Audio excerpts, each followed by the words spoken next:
Section 6, The New Home. Chapter 19, Where Shall the Home Be? Guiding principles in choosing the location. In choosing a home, God would have us consider, first of all, the moral and religious influences that will surround us and our families. We should choose the society most favorable to our spiritual advancement and avail ourselves of every help within our reach. For Satan will oppose many hindrances to make our progress toward heaven as difficult as possible. We may be placed in trying positions, for many cannot have their surroundings what they would, but we should not voluntarily expose ourselves to influences that are unfavorable to the formation of Christian character. When duty calls us to do this, we should be doubly watchful and prayerful, that through the grace of Christ we may stand uncorrupted. The gospel teaches us to estimate things at their true value, and to give the most effort to the things of greatest worth, the things that will endure. This lesson is needed by those upon whom rests the responsibility of selecting a home. They should not allow themselves to be diverted from the highest aim. As the location for a home is sought, let this purpose direct the choice. Be not controlled by the desire for wealth, the dictates of fashion, or the customs of society. Consider what will tend most to simplicity, purity, health, and real worth. Instead of dwelling where only the works of men can be seen, where the sights and sounds frequently suggest thoughts of evil, where turmoil and confusion bring weariness and disquietude, go where you can look upon the works of God. Find rest of spirit in the beauty and quietude and peace of nature. Let the eye rest on the green fields, the groves, and the hills. Look up to the blue sky, unobscured by the city's dust and smoke, and breathe the invigorating air of heaven.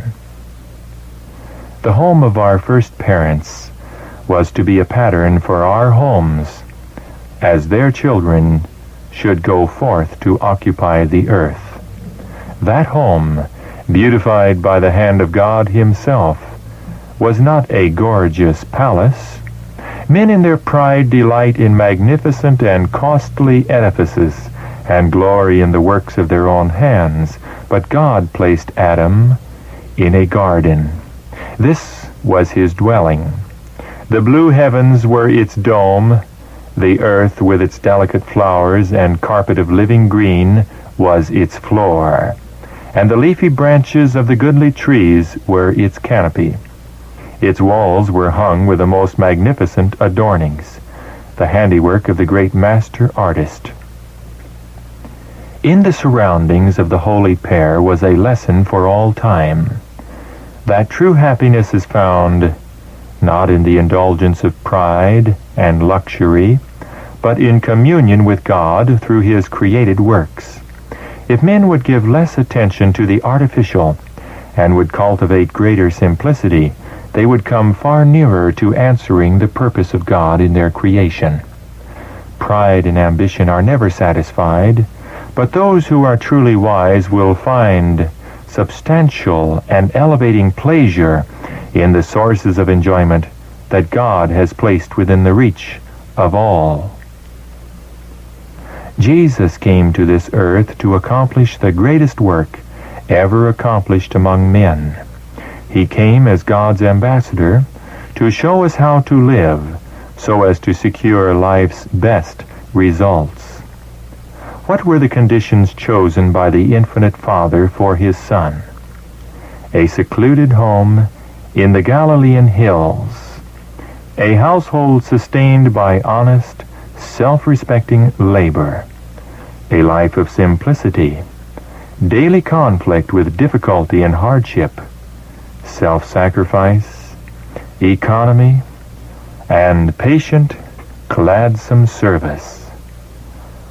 The hour of study at his mother's side with the open scroll of Scripture, the quiet of dawn or twilight in the green valley, the holy ministries of nature, the study of creation and providence, and the soul's communion with God.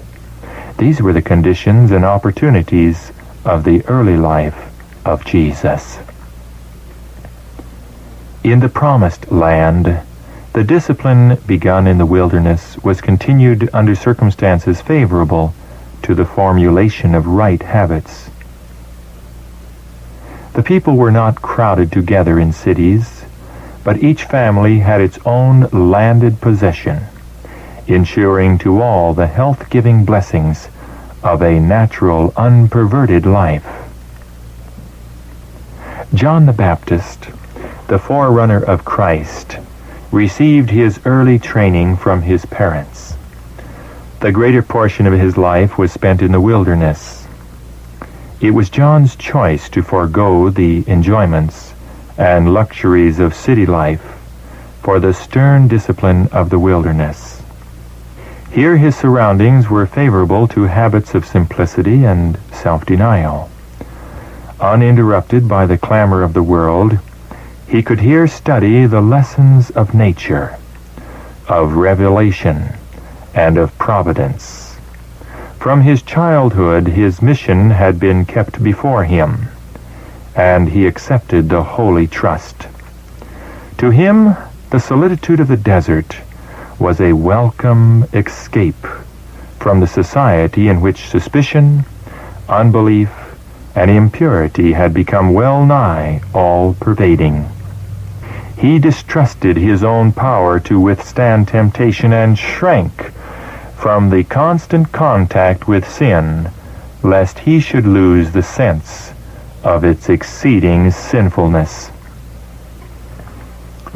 So with a great majority of the best and noblest men of all ages. Read the history of Abraham, Jacob and Joseph, of Moses, David, and Elisha. Study the lives of men of later times who have most worthily filled positions of trust and responsibility. How many of these were reared in country homes? They knew little of luxury. They did not spend their youth in amusement. Many were forced to struggle with poverty and hardship. They early learned to work, and their active life in the open air gave vigor and elasticity to all their faculties. Forced to depend upon their own resources, they learned to combat difficulties and surmount obstacles, and they gained courage and perseverance.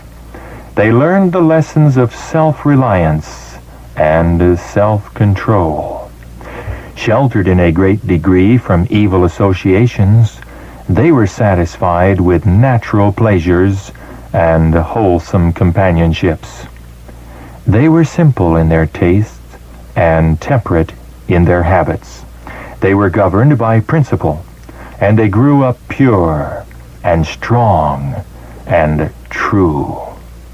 When called to their life work, they brought to it physical and mental power, buoyancy of spirit, ability to plan and execute, and steadfastness in resisting evil that made them a positive power for good in the world.